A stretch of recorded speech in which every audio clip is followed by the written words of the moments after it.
공의 네 번째 시간으로 공의로우신 하나님께서 하나님의 백성에게 공의를 요구하신다 하는 내용을 살펴보려고 합니다.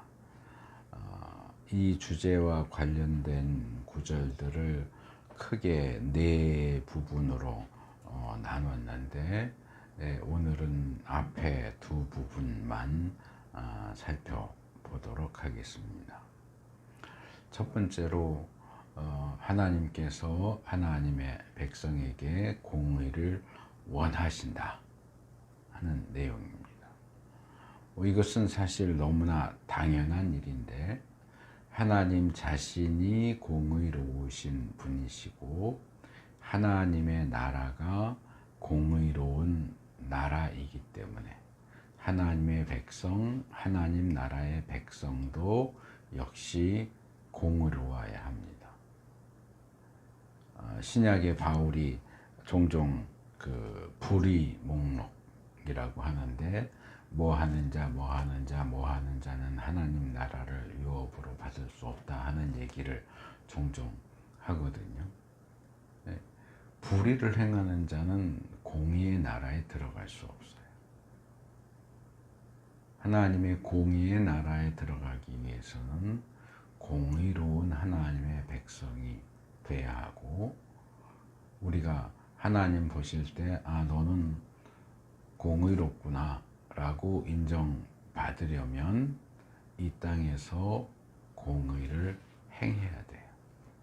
그래서 하나님의 백성은 마땅히 공의를 행할 것을 하나님이 요구하신다. 그래서 지금 읽어주신 미가서 6장 8절 미가 선지자가 이렇게 얘기하죠. 너 사람아, 무엇이 착한 일인지를 주님께서 이미 말씀하셨다. 주님께서 너에게 요구하시는 것이 무엇인지도 이미 말씀하셨다. 오로지 공의를 실천하며 인자를 사랑하며 겸손히 내 하나님과 함께 행하는 것이 아니냐라고 이야기합니다. 상반절에서 하나님이 말씀하셨다 하는 내용을 두 번 반복해요.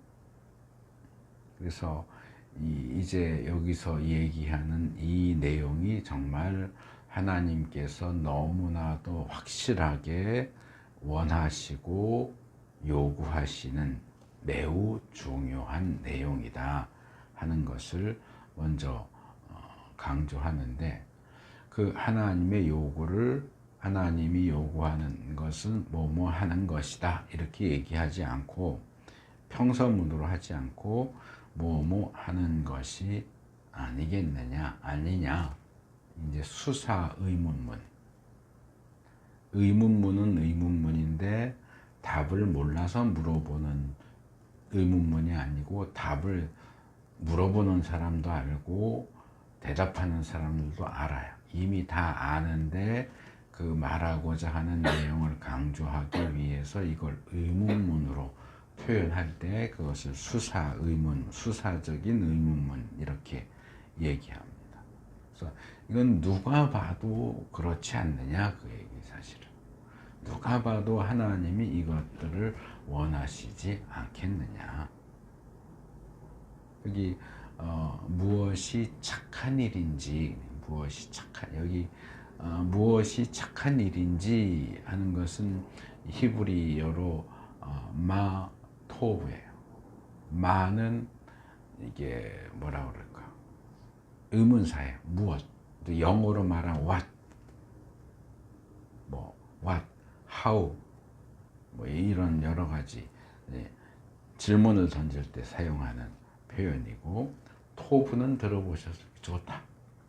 하나님이 세상을 창조하시고 보시기에 좋았다 할 때도 토브.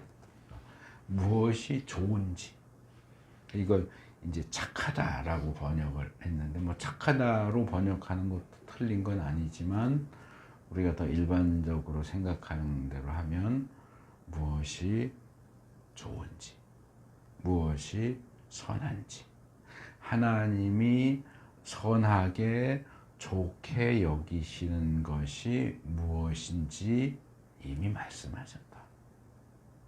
너희가 하나님의 백성이라면 하나님이 좋다고 하는 그걸 해야 되지 않겠느냐. 그거죠. 우리가 뭐 연애를 하거나 또는 이렇게 뭐 사회생활할 때 상대방이 뭘 좋아하는지를 알고 거기에 맞춰서 뭐 선물을 한다든가 행동을 한다든가 그러면 상대방의 호의를 입겠죠. 나는 이걸 너무너무 좋아하는데 상대방은 그걸 너무너무 싫어해. 근데 내가 좋아하니까 너도 좋아하겠지 하고 상대방이 싫어하는 걸 갖다가 대면 좋아할 수가 없죠. 우리가 하나님을 섬기는데 하나님이 무엇을 좋아하시는지, 하나님이 무엇을 좋게 여기시는지 그걸 알아야 그걸 할 텐데 하나님은 이미 무엇을 좋아하시는지 말씀해 주셨다는 거예요. 무엇을 좋아하시는지를 말씀하셨을 뿐만 아니라 두 번째로는 요구하신다. 무엇을 하나님이 너에게 요구하시는 것이 무엇인지. 여기 요구한다 라고 번역된 단어는 몇 번 소개했던 건데 뭐 히브리어는 잘 기억을 못 하실 테니까 다라쉬라고 하는 단어예요.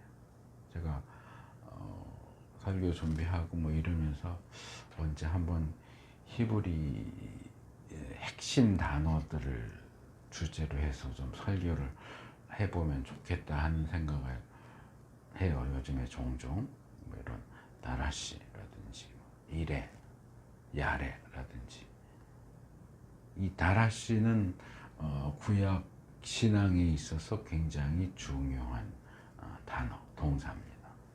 이게 원래는 무슨 뜻이냐면 밟는다 그런 뜻이, 짓밟는다 그런 뜻이 아니고 밟는다. 그냥 밟는다. 그 다음에 자주 간다. 그러니까 우리가 뭐 예를 들어서 원래 산에 등산로가 없는데 내가 그 길로 계속 밟고 자주 다니면 길이 생기잖아요. 그러니까 자주 찾아가서 거기를 다니는 걸 가리키는 단어예요. 원래 밟다. 그러니까 자주 가서 밟는 거예요. 거기를 자주 찾아가는 거예요. 그래서 여기서 이제 이게 기본 의미인데 여기서 발전된 게 뭐냐면 찾는다, 찾아간다, 찾아가서 물어본다, 조사한다. 이 물어본다가 다시 무언가를 구한다, 그리고 따른다. 이런 굉장히 여러 가지 의미를 가지고 있는 단어입니다. 제가 이 부분을 이렇게 하면서 우리말 표현 하나가 딱 떠올랐어요. 요즘 젊은 세대들은 모를 수도 있는데 쥐 방구리 드나들듯 그런 표현이 있어요. 그러니까 쥐가 이 음식 해놓은 그런 바구니 같은데 구멍 뚫어놓고 들어가서 꺼내오고 들어가서 꺼내 계속 들락날락 바쁘게 왔다 갔다 하는 모습을 묘사하는 표현인데, 그러니까 쥐 방구리 드나들듯이 매우 자주 그리고 부지런히 어딘가를 드나드는 모습을 묘사하는 단어가 히브리어 다라시입니다. 그래서 이 구약에서 이 다라시는 대표적으로 어디에 쓰이느냐 하면 하나님의 참 백성이 하나님을 찾아갈 때 다라시. 너희는 여호와를 구하라. 다라시예요. 하나님 앞에 찾아가요. 자주 가요. 성전들을 계속 밟아요. 성전을 계속 찾아가느라고. 자주 가고 거기에 그 땅을 밟고 찾아가서 묻고 구하고 성경을 읽다 모르는 하나님 이건 무슨 뜻이에요? 물어보고 또 하나님이 알려주시면 또 그 뜻대로 따라가고 하는 그 전반적인 과정이 다 이 다라시라는 단어에 들어가 있어요. 그래서 이렇게 말할 수 있어요.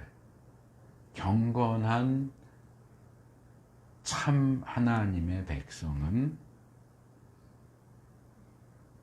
하나님 앞에 쥐 방구리 드나들듯 그렇게 드나드는 사람이 경건한 하나님의 백성이에요.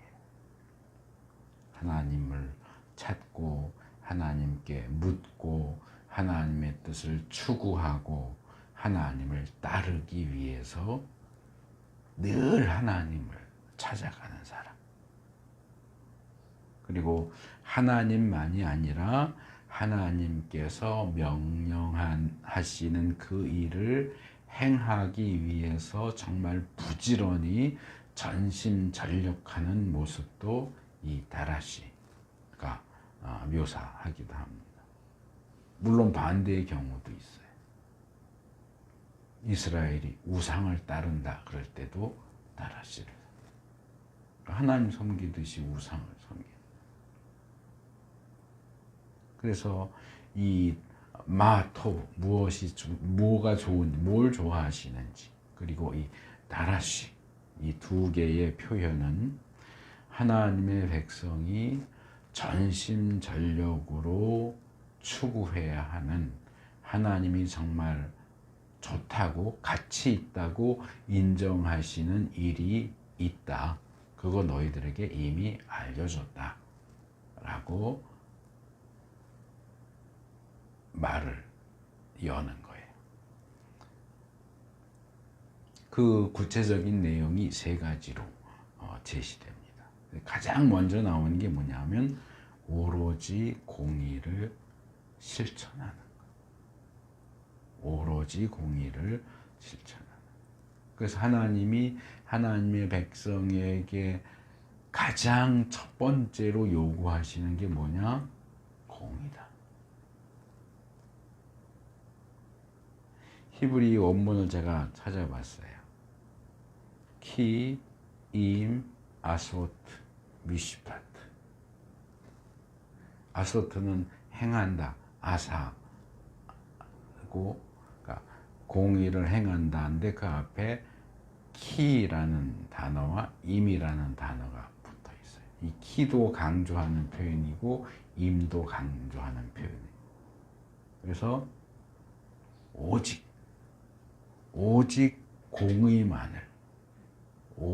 공의만을 확실히 행한다. 이렇게 읽을 수 있어요. 직역을 하자면. 오직 공의만을 확실히 행하는 것. 그게 하나님이 하나님의 백성에게 요구하시는, 하나님이 좋게 여기시는 내용이다 하는 겁니다. 우리가 최근에 신명기 16장 20절에서 당신들은 오직 정의만을 따라야 합니다. 제데크, 티르도프. 정의만 따라라 라는 표현이 굉장히 강조적인 표현이다 라고 했는데 본문도 그거랑 아주 비슷한 표현입니다. 이걸 압축하면 오직 공의, 뭐 종교개혁자들이 종교개혁에서 뭐 오직 성경, 오직 믿음, 오직 은혜 이렇게 했듯이 본문은 오직 공의를 얘기하는 거예요. 이 오직 공의는 하나님의 백성의 행동과 삶에 있어서 불공정함이나 불의는 절대로 있어서는 안 된다. 너 생각하는 거, 말하는 거, 행동하는 거 모든 것이 공의 일색, 한 가지 색, 공의 일색이어야지 거기에 공의도 있고 불의도 있고 공정도 있고 불공정도 있고 이렇게도 했다가 저렇게도 했다가 중구난방으로 그러면 안 돼. 늘 공정하게, 늘 공의롭게. 호세아 7장 9절에 이런 표현이 나와요. 백발이 얼룩얼룩할지라도 깨닫지 못한다. 이건 개역 표현이고 세번역은 좀 다르게 번역을 했어요. 이거 이제 히브리 원문 단어들을 어떻게 읽느냐에 따라서 번역이 많이 달라지기는 하는데, 어쨌든 흰머리, 검은 머리에 흰머리가 나서 이제 이게 차라리 희든지 검든지, 이게 흰머리가 이상하게 이렇게 나서 얼룩덜룩해지면 제일 보기 싫은데, 그렇게 흰 머리와 검은 머리가 어정쩡하게 섞여 있는데도 그걸 깨닫지 못한다. 북이스라엘의 그 어떤 죄악된 모습을 지적하면서, 그러니까 지금 말하는 걸로 하면 공의와 불의가 막 뒤섞여 있는데도 자기들은 잘하고 있다고 생각을 하는 거예요. 신약에는 야고보서 3장 11절에서 이렇게 얘기하죠. 샘이 한 구멍에서 단물과 쓴물을 낼 수 있겠네. 하나님의 백성인데 어떻게 공의도 나오고 불의도 나오고 공정도 나오고 불공정도 나올 수 있느냐? 너희가 하나님의 백성이라면 오직 공의, 오직 공정만 나와야지. 일관된 태도를 취할 것을 요구하는 말씀들입니다. 둘째는 인자를 사랑한다. 인자를 사랑한다. 여기 이 인자는 저 사람은 참 인자해 할 때 그 인자해. 근데 여기 사용된 히브리 단어가 헤세드예요. 그래서 제가 공의 첫 번째 시간에 구약의 제다카, 미시파트, 신약의 에티카의 오시네 이거 설명하면서 이 공의와 사랑이 항상 짝을 이루어서 나온다 그랬는데, 그때 그 사랑으로 번역되는 단어가 이 헤세드거든요. 여기 미시파트하고 헤세드가 역시 짝을 이루어서 나와요. 이 헤세드는 인자함, 자비, 연민, 동정, 은혜, 은총, 호의 뭐 이런 뜻이에요.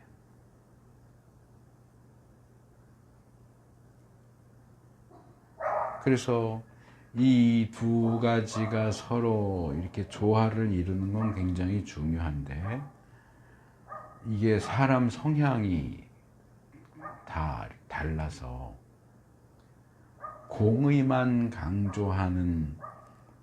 너무 공의만 강조하다 보면 이 피도 눈물도 없는 원칙주의자가 되기가 쉬워요. 그리고 너무 사랑만 강조하다 보면 원칙이 없는 호인, 무골호인, 뼈가 없이 흐물흐물 이래도 좋고 저래도 좋고 그런 사람, 호구, 요즘식으로 하면 호구가 되기가 쉬워요.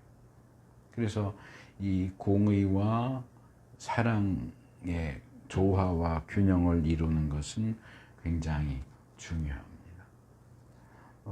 제가 예전 대학 때 봤던 이 기독교 상담학, 외국의 기독교 상담학자가 쓴 책 중에 강건한 사랑, 지금은 아마 구하기 힘들 텐데 강건한 사랑이라는 책이 있었어요. 제임스 dobson이라는 사람이 있어요. 이게 영어 원래 제목이 뭐냐면 bold love예요. bold love. 러브는 아실 거고, bold는 보통 어디 쓰냐 하면 이 글씨체 얘기할 때 굵게 쓸 때 볼드체라고 그러거든요. 이렇게 누워서 쓰는 건 이탈릭체 그러잖아요. 우리가 보통 그냥 쓰는 건 그냥 보통 글씨고, 이것을 굵게 할 때 볼드라는, 이게 이제 뭔가 강한, 그러니까 글씨가 더 잘 보이잖아요. 굵게 하니까. 그래서 어떤 강함, 엄격함.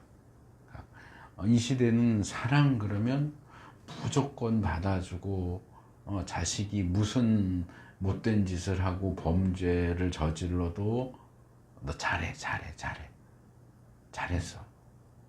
하고 무조건 사랑해 주는 게 사랑이라고 생각하는데, 그게 사랑이 아니라 잘못할 때는 회초리를 들 줄 아는 사람, 그게 올드러브예요. 강건한 사람.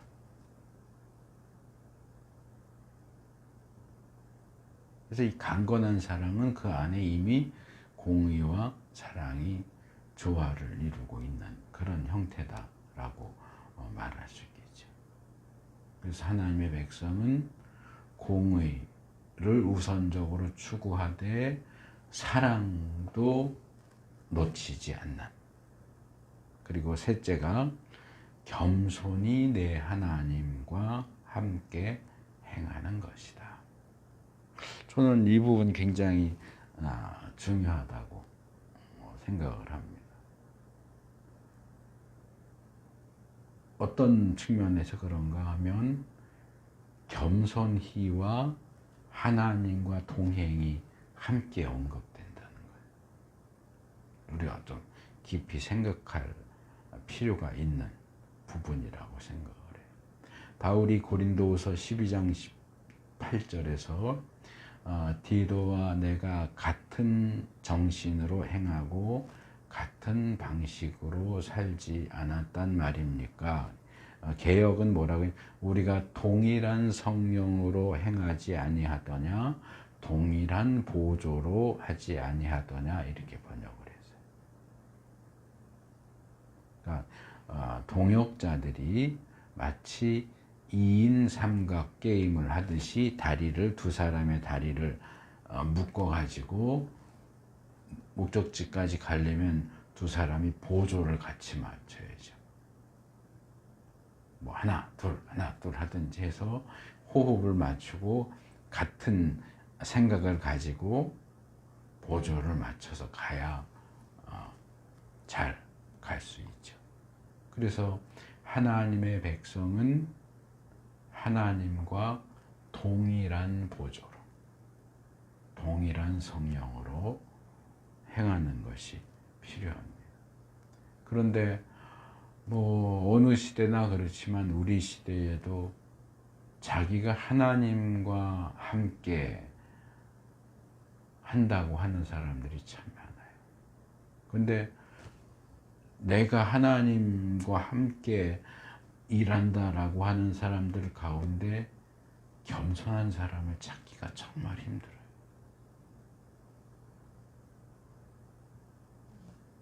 어떻게 하나님과 함께 행한다고 하는데 교만한지 모르겠어요. 하나님과 함께 행하면 겸손해야 되거든요. 근데 하나님과 함께 행한다 그러면서 자기가 하나님인 것처럼 말도 막 하고 행동도 막 하고 그러면서 자기가 하나님 종이래. 정말 하나님과 함께 행하는 사람은 겸손히 행하는 사람이에요.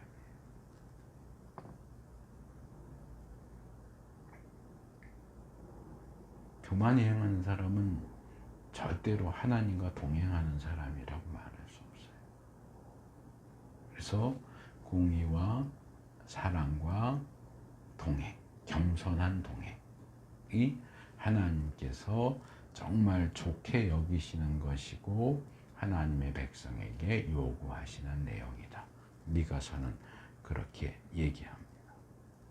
시편 37편 6절 보면 너의 의를 빛과 같이 너의 공의를 한낮의 햇살처럼 빛나게 하실 것이다. 그렇게 이야기하는데 이게 이제 중간에 갑자기 툭 요 구절만 제가 인용을 해서 이게 무슨 얘기인지 제대로 이해하려면 1절부터 봐야 되는데 시편 37편 1절은 무슨 내용으로 시작하냐면 이 땅에서 악한 사람들, 불의한 사람들이 그 악과 불의에도 불구하고 형통하는 것을 보고 속상해하거나 질투하지 마라. 너는 하나님의 백성이니까 오직 주님만 의지하고 선을 행하고 의를 행해라. 그게 하나님의 백성에게 원하시는 거예요. 그렇게 너가 주님만 의지하고 선과 의를 행할 때 결국 하나님께서 그렇게 행하는 이들의 의를 빛과 같이 그들의 공의를 한낮의 햇살처럼 빛나게 하실 거다라고 약속하는 내용이에요. 그래서 그 시편 37편의 문맥에서는 이야기가 그렇게 흘러가지만 지금 우리가 살펴보고 있는 주제와 연관시켜서 말하자면 하나님은 악과 불의가 판치고 있는 이 세상에서 선과 의가 햇빛처럼 드러나기를 원하세요. 누구를 통해서? 하나님의 백성을 통해서. 근데 이게 쉽지가 않아요. 우리가 아까도 부른 찬송 중에 참과 거짓 싸울 때 어느 편에 설 건가? 가만히 보니까 참을 행하는 사람들은 다 지질이 공상이고 거짓을 행하는 사람들은 다 잘 살아.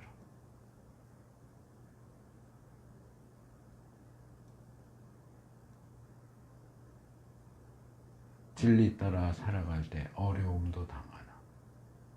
나는 진리도 진리고 공의도 공인데 어려운 건 싫어. 나 이 땅에서 잘 먹고 잘 살고 싶어. 나 선 행하고 공의 행하는 거 그거 나 안 할래. 저놈들 저렇게 못되게 굴고 속이고 그렇게 하는데 그놈들보다 더 잘 살려면 나도 더 악착같이 그래야지. 그러면 이 세상에 선과 의가 드러나지 않아요. 하나님은 악과 불의가 만연한 이 세상에도 선과 의가 한낮의 햇빛처럼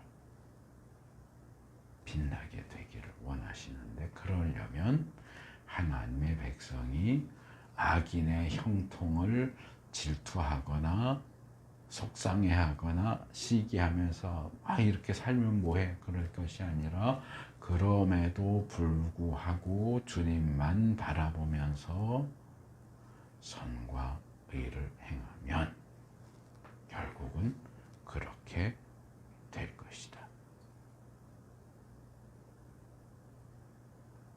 우리가 가만히 있으면 하나님이 이 땅에 선과 의를 드러내 주시는 게 아니고 하나님의 백성인 우리가 모든 불공정과 불의에도 불구하고 여전히 하나님의 원칙을 붙들고 공정하고 의롭게 행할 때 그 의가 드러나고 인정받게 하신다는 거예요. 본문이 얘기하는 것은 예수님이 마태복음 5장 15절 16절에서 말씀하신 것하고 일치합니다. 또 사람이 등불을 켜서 말 아래에다 내려놓지 아니하고 등경 위에다 놓아둔다. 그래야 등불이 집 안에 있는 모든 사람에게 환히 비친다.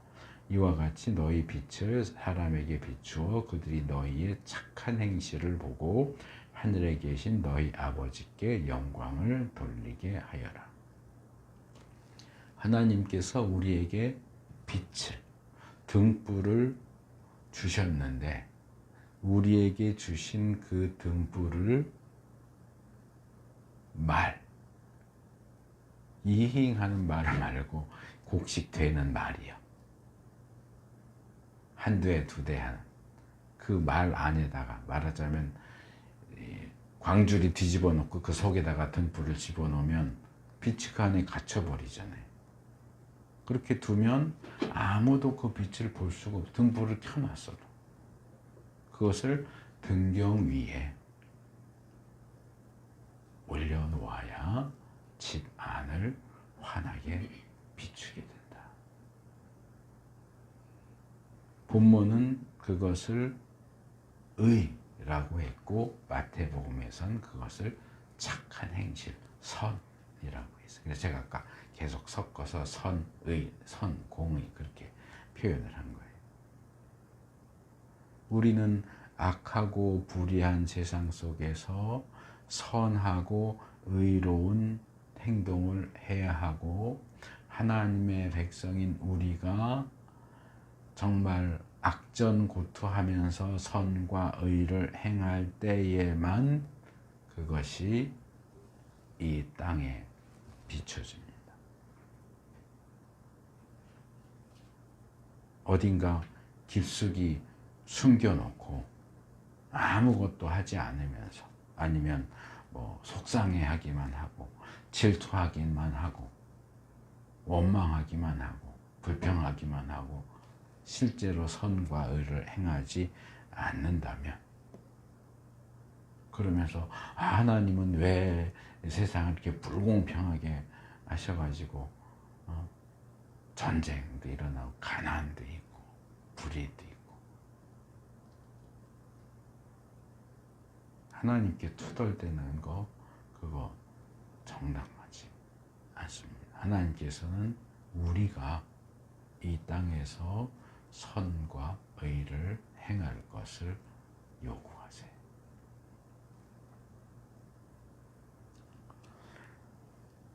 두 번째로 우리가 공의를 행해야 하는데 공의를 행하는 것과 관련된 기본적인 것 두 가지 내용을 더 말씀을 드리겠습니다. 잠언 2장 9절에 이렇게 얘기해요. 그때야 너는 정의와 공평과 정직 이 모든 복된 길을 깨달을 것이다. 정의, 공평, 정직 이거 다 이 공의라고 하는 카테고리 안에 들어가는 개념들이죠. 이 말씀도 제대로 이해하려면 이 앞에서부터 문맥을 살펴봐야 되는데 2절부터 잠언 2장 2절부터 보면 지혜와 명철과 슬기를 마치 은을 구하듯이 구하고 보화를 찾듯이 찾으라고 그래. 그럴 때에야 주님을 경외하는 길과 하나님을 아는 지식을 깨닫고 터득하게 될 거라고 이야기합니다. 그리고 하나님께서는 그런 자들에게 지혜와 지식과 명철을 주시고 그리고 정직한 사람, 흠 없이 사는 사람, 공평하게 사는 사람 그리고 주님께 충성하는 사람에게 지혜를 주시고 방패가 되어 주시고 그들의 길을 보살펴 주시고 지켜 주신다. 그리고 그 전체적인 과정 끝에 가서 그때야 과정의 끝에 이르르면 그때야 너희가 정의와 공평과 정직의 그 모든 복된 길을 깨닫게 될 것이다. 조금 전에 얘기한 것처럼 선과 의를 행하면 그것이 한낮의 햇빛처럼 비치게 된다. 고 얘기했던 거하고 비슷한 얘기를 하는 거죠. 근데 이 본문을 보면 이 꼬리에 꼬리를 무는 어떤 순환이 나옵니다. 성경에 이런 방식이 생각보다 자주 나와요. 자, 지혜와 명철과 슬기를 구하고 찾아야 지혜와 지식과 명철을 얻을 수 있어야 또 정직하고 흠없이 공평하고 충성스럽게 사는 사람에게 지혜와 보호가 주어집니다. 지혜와 명철과 슬기를 추구하고 정직하고 흠없이 공평하고 충성스럽게 살아야 지혜와 보호와 정의와 공평과 정직의 복이 주어집니다. 근데 조금 이렇게 각도를 틀어서 생각을 하면 지혜와 지식과 명철을 얻어야 그렇게 생각을 할 거 아니에요. 지혜와 지식과 명철을 얻어야 지혜와 명철과 슬기를 구해야겠다 생각할 거 아니에요. 잠언에서 계속 얘기하는 게 뭐예요? 어리석은 자들은 배우려고 하지 않는다. 지혜를 얻으려고 하지 않는다. 그 어리석은 자들의 이 정신이 깨어야 내가 멍청하구나, 좀 배워야 되겠구나 할 텐데, 멍청한 사람은 자기가 멍청한 걸 몰라요. 그러니까 배우려고 안 해요. 누가 가르쳐 주려고 하면 짜증내요. 그러니까 어느 정도의 지혜와 명철이 있어야 그런 사람이 지혜와 명철을 구하죠. 근데 지혜와 명철을 구할 수 있는 사람은 이미 지혜와 명철이 어느 정도 있어야 돼요. 있어야 그걸 구할 수 있어요. 그게 없으면 아예 그런 게 있는지, 그런 게 필요한지, 그것을 구해야 되는지조차 감각을 하지 못해요.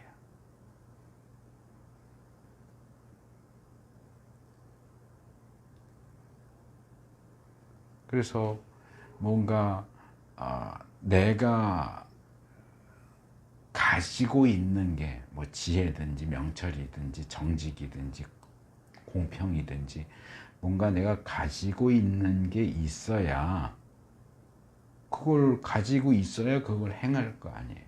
근데 그것을 행하면 또 그걸 주신다 그래요. 있는데 뭘 또 주세요. 기존에 있는 거 가지고 그냥 행하면 잘했다 그러면 될 텐데, 그걸 행하면 또 이걸 주시고, 이게 뭔가 자꾸 이렇게 꼬리에 꼬리를 물고 돌아가는 듯한 그런 느낌을 줘요. 그래서 사실은 어떤 지혜, 지식, 명철, 정의, 공평, 정직, 그것이 우리에게 주어져야 그것을 행할 수 있어요. 그것을 추구할 수 있어요. 그런데 그건 틀리지 않은데, 그러나 또한 그렇게 행해야만 그것을 얻게 되기도 해요. 그럼 뭐가 원인이고 뭐가 결과냐? 원인과 결과가 계속 꼬리를 물고 돌아가는 것 같은데, 이 수수께끼 같은 상황은 예수님이 마태복음 13장 12절에서 하신 말씀하고 관련이 있어 보여요. 이렇게 말씀하시죠. 가진 사람은 더 받아서 차고 남을 것이며, 가지지 못한 사람은 가진 것마저 빼앗길 것이다. 우리가 뭔가 요구를 받을 때, 그러니까 하나님께서 우리에게 무언가 너 이거 해, 너 이거 좀 해 라고 명령하실 때 많은 경우 우리는 그래요. 하나님 그거 하라고 하시니까 하기는 해야 되는데, 하나님 이것도 없고 저것도 없고 이것저것이 좀 있으면 좀 할만한데 이것도 없고 저것도 없어서 못 하겠어요. 그러는 경우들이 많이 있습니다. 제가 어렸을 때는 펌프물 먹었어요. 집에 수도가 안 들어와서 이렇게 펌프 해갖고 이렇게 물 푸잖아요. 그러면은 이렇게 물을 계속 펌프를 쓰면 괜찮은데 안 쓰다가 쓰려면 물이 안 나와요. 그때 뭐예요? 거기다 마중물이라고 해서 한 바가지 붓고 이렇게 하면 이제 또 물이 딸려 올라와요. 그러니까 우리가 뭔가 하나님이 요구하시는 일을 할 때 이 마중물 같은 뭔가 이렇게 펌프를 작동할 수 있게 하는 마중물 같은 뭐한 최소한의 무언가가 있어야 하지. 아무것도 없는데 빈 펌프만 계속 이렇게 한다고 물이 올라오진 않거든요. 그러니까 우리가 하는 말은 결국 그런 거죠. 하나님 하라고만 그러지 마시고 좀 할 수 있는 뭔가를 좀 주세요. 그러면 제가 할 텐데 너무 없어요. 없어도 너무 없어요.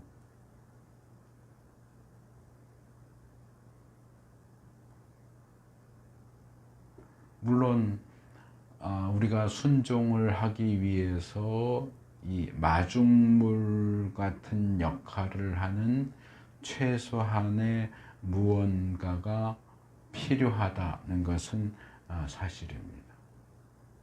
우리가 지혜와 명철을 구해서 받으려면 그게 필요하다는 생각, 그거 구해야겠다, 그거 얻어야 되겠다라는 생각은 기본적으로 가지고 있어야 구할 거 아니에요. 그 필요성을 모르면 안 구한다고요. 근데 반대로 우리가 부족한 가운데서도 이 명령받은 것에 순종하고자 힘쓰고 애쓰고 그러면 점점 더 많은 것들을 받아서 더 많은 것들을 할 수 있게 되기도 합니다. 앞에서 제가 예수님이 마태복음 5장에서 하신 등불 선한 행실을 얘기했었어요. 거기도 제가 딱 지적하진 않고 그냥 슬쩍 언급하고 넘어갔지만, 자, 너희 등불을 말 아래 두지 말고 등경 위에 둬라. 자, 빛을 비춰라. 하나님 비출 게 있어야죠.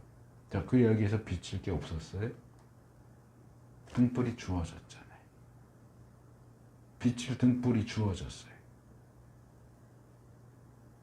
근데 그걸 말 아래 집어넣고 하나님 이거 갖고는 안 돼요. 아니 그걸 등경 위에 올리라고 해요. 그러면 비칠 수 있어요. 그 얘기는 다르게 말하면 하나님이 우리에게 무언가를 하라고 명령하실 때는 맨 땅에 헤딩하듯이 아무것도 없는데 하면 된다. 무슨 해병대도 아닌데 하면 된다. 그러고 무조건 해. 이렇게 억지를 부리시는 게 아니라는 거예요. 우리에게 마중물 같은 무언가가 이미 주어졌어요. 있어요. 그게 우리 보기에는 충분하지 않고 이거 갖고 뭘 할 수 있겠어 하지만 그걸 사용해서 열심히 펌프질을 하면 더 많은 물을 얻을 수 있어요. 근데 대부분의 사람들이 그 마중물 주어진 거 갖고 이거 갖고 뭐해? 하나님 이거 갖고 나 못해요. 아예 펌프질 할 생각도 안 하고 그 마중물을 사용해서 펌프를 작동할 생각도 안 하고 이거 갖고 뭐해요? 안 돼요. 나 못해요. 더 많이 주면 몰라도. 근데 그걸 가지고 해야 구해야 더 많은 것을 주신다. 그래서 가진 자가 열심히 구할 때 더 많은 것을 차고 넘치게 받지만 주어진 것도 안 하면 그나마 주어진 것도 다 뺏어가신다. 그러니까 나는 이것도 없고 저것도 없고 이렇고 저렇고 해서 나는 못해. 아니, 나한테 있는 게 뭔지 한번 보세요. 나한테 있는 게 뭘까?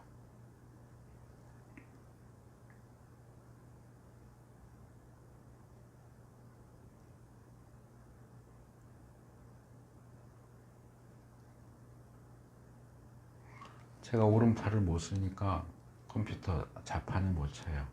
이렇게 쳐야 돼. 이렇게. 독수리 타법도 아니고 한 손으로. 그럼 제가 오른손 못 쓰니까 설교도 작성 못하고 원고도 못 씁니까? 하잖아요.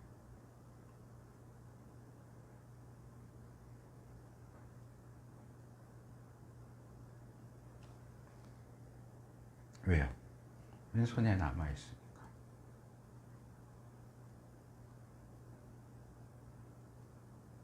저한테 오른손은 없는 거나 마찬가지예요. 이거는 뭐 거의 뭐 생활하면서 써먹기 힘들어요. 뭐 아주 뭐 작은 거는 하지만 정상적으로 이게 써먹을 수가 없으니까 없는 거나 마찬가지. 그럼 제가 오른손잡이인데 오른쪽이 마비가 왔으니 제가 응급실이 아니라 중환자실 갔다가 다음날 퇴원해갖고 집에 왔는데 제일 황당했던 게 뭔지 아세요? 하루를 자고 왔는데 응급실에 화장실이 없더라고요. 화장실을 보고 싶은데 없대. 응급실에, 저기 중환자실에는 화장실이 없대. 그래서 소변은 어떻게 했는데, 그러니까 와가지고 대변을 봤는데 닦을 수가 없어. 이 손으로 닦아본 적이 없어. 왼손으로 닦아본 적이 없어. 휴지를 이렇게 둘둘 말아도 이게 닦아지지가 않고 손이 안 닿아요. 처음엔 안 닿더라고요. 그래갖고 앞으로 해볼까 하니까 손이 그 물속으로 푹 들어가 버려요.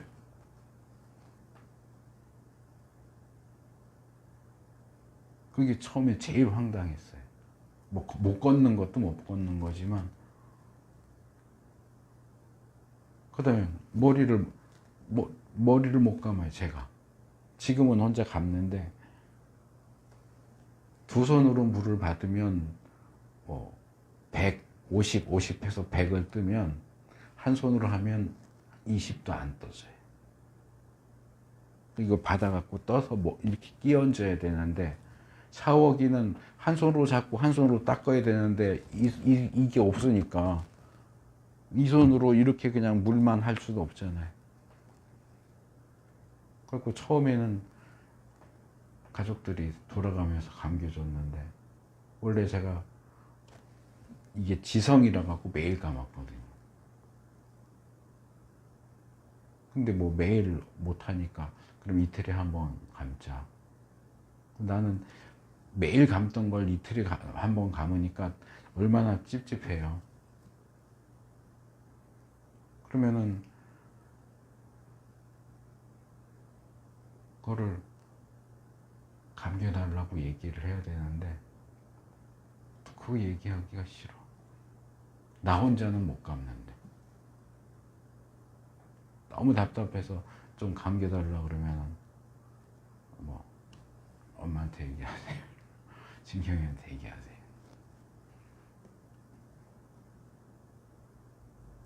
뭐 바쁘니까 그럴 수 있는데 저는 남한테 부탁하는 거 잘 못하거든요. 그러니까 어떻게 해서 지금 남아있는 이 손으로 뭔가를 할까? 닦는 것도 어떻게 하고, 머리 감는 것도 어떻게 이 한 손만 사용해서 어떻게 할 수 있을까? 계속 연구해요. 두루마리 휴지 뜯는 것도 안 돼요. 이걸 한쪽을 잡아야 끊어지는데, 이렇게 해갖고 이 손으로 바닥으로 누르고 이렇게 딱 당겨서 끊어요. 그러니까 방향이 중요해. 이렇게 돼 있어야 잡고 이렇게 당기는데, 이걸 반대로 놓으면 이렇게 타기가 힘들어요. 힘이 안 가니까. 근데 뭐 다른 사람들이야, 정상인 사람들이야 그런 방향 같은 거 신경 안 쓰죠. 그러니까 저는 할 때마다 그 방향을 해갖고 맞춰서 해야 돼. 그거를 매번 나 휴지 쓸 건데 휴지 뜯어달라고 못 하잖아요. 나만 바라보고 있는 것도 아닌데.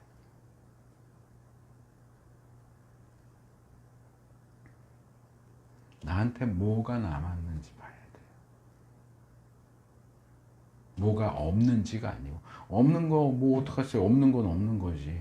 근데 정말 없어요?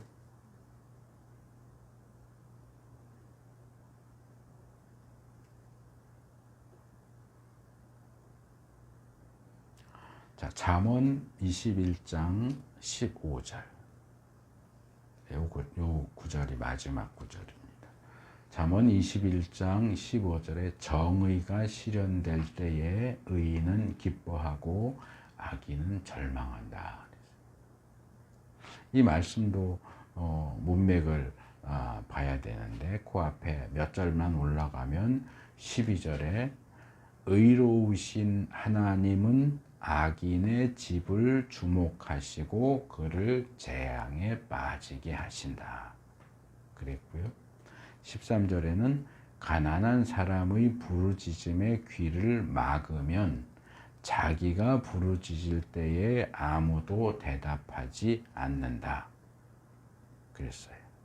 여기 공통적으로 악인이 나와요. 악인의 집이 나오고요. 가난한 사람의 부르짖음에 귀를 막는 악인. 근데 15절로 오니까 정의가 실현될 때 의인은 기뻐하고 악인은 절망한대.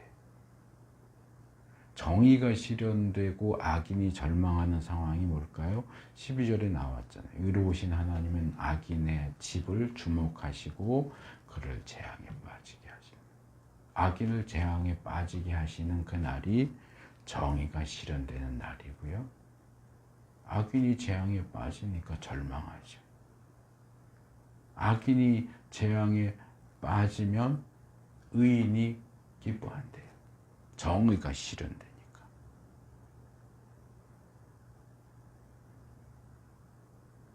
근데 제가 이 구절을 읽으면서 뭐가 빠졌다, 이가 하나 빠졌다 하는 생각이 들었어요. 12절, 13절에는 악인이 나왔어요. 그리고 15절에도 악인이 나오죠. 근데 15절에 가니까 뜬금없이 의인이 나와요. 12절에도 의인 얘기가 없었고 13절에도 의인 얘기가 없었어요. 14절은 조금 다른 얘기가 나오고, 잠언은 워낙 이렇게 이야기 흐름이 아니고 이렇게 툭툭툭툭 끊어져서 나오기 때문에, 그래서 12, 13, 15가 한 그룹인데 12절에서도 13절에서도 악인만 얘기하고 15절에도 악인의 절망을 얘기하는데 갑자기 15절 가서 의인이 기뻐. 의인은 그러면 12절, 13절에서는 뭘 했을까? 뭘 하다가 이제 나타날까? 하는 생각이 들었어요. 그리고 정의가 실현된다는 것이 과연 악인을 심판하는 것만으로 이루어질까? 자, 악인이 가난한 사람의 부르짖음에 귀를 막을 때 의인은 어떻게 했길래 의인이라고 불리는 걸까요? 그 의인에 대한 얘기가 앞에 빠져 있다는 거죠. 제가 최후의 심판, 그레고레오 주제에 다루면서 몇 번 그 말씀을 드렸어요. 최후의 심판은 의인의 구원과 악인의 형벌 두 가지로 이루어진다. 구원과 형벌. 본문의 정의의 실현은 말하자면 최후의 심판을 상징하는 것으로 볼 수 있어요. 근데 악인에게 내려지는 재앙만 이야기하지만 성경 전반적인 가르침에 비추어 보면 의인에 대한 보상도 함께 행해졌다라고 볼 수 있어요. 그러니까 정의가 실현될 때 의인이 기뻐하는 것은 단순히 악인이 재앙에 빠진 걸 보면서 아우 꼴 좋다 비웃으면서 기뻐하는 게 아니고, 악인에게는 형벌이, 재앙이, 의인에게는 보상이, 칭찬이 주어지니까 정의가 실현되는 최후의 심판날 의인은 기뻐하고 악인은 절망하는 거죠. 그렇기 때문에 의인의 행동에 대한 내용은 안 나오지만 정의가 실현되는 날 기뻐하게 되는 그 의인은 평상시에 악인이 행동하는 것과는 정반대로 행동했다. 그렇게 봐야 돼. 그러니까 우리가 신명기 15장에서 봤던 것처럼 악인은 가난한 사람들이 부르짖을 때 손을 움켜서요. 꽉 움켜쥐면서 도와주지 않지만 의인은 그럴 때 손을 펴서 도와주는 사람이 의인이에요.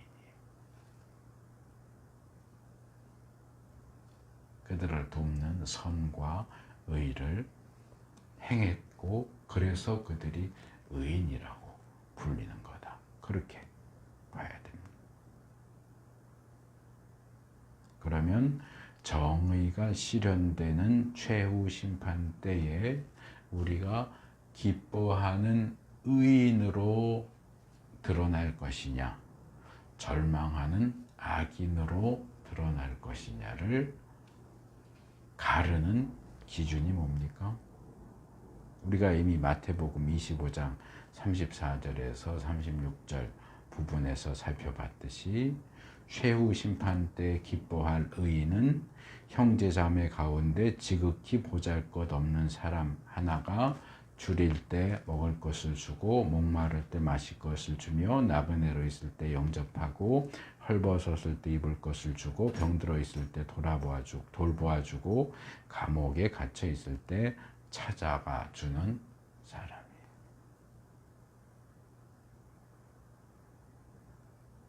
이 땅에서 선과 의를 행하는 사람들만이 정의가 온전하게 실현되는 최후 심판 때에 기뻐할 수 있게 됩니다.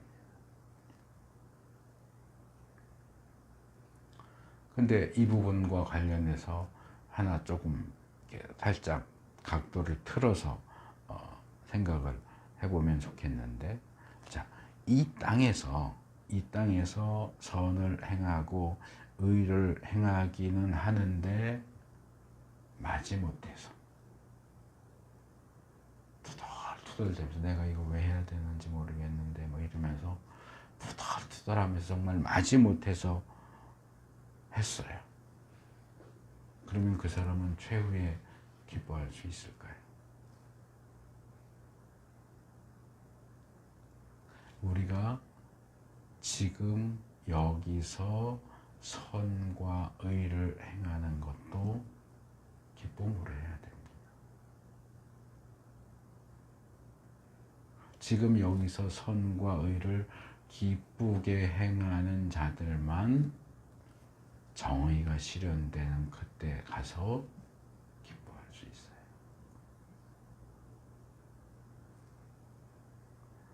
지금은 이런 거 뭐하러 하는지 모르겠네, 짜증나 죽겠네 이러는데 나중에 그 공의가 실현되는 날 기뻐할 수 있겠어요? 진심으로? 하나님 앞에서 짜증은 못 내겠지만. 고린도전서 15장 58절 이 부활절 메시지 할 때 결론으로 말씀드렸던 내용인데, 그러므로 나의 사랑하는 형제 자매 여러분 굳게 서서 흔들리지 말고 주님의 일을 더욱 많이 하십시오. 여러분이 아는 대로 여러분의 수고가 주 안에서 헛되지 않습니다.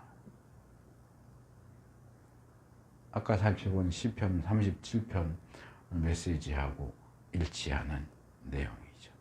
우리가 아무리 선과 의를 행해봐야 결국 악과 불의를 행하는 자들만 득세하고 형통하니까 그걸 보면서 속상해하고 시기하고 그럴 것이 아니라 주님을 신뢰하면서 선과 의를 행해라.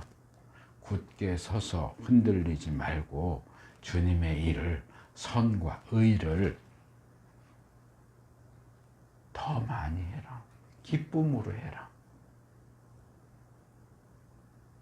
그럴 때 주님 안에서 하는 우리의 모든 수고가 결코 헛되지 않을 것이다. 그래서 하나님이 원하시는 공의가, 선과 의가 어떤 것인지 깨닫고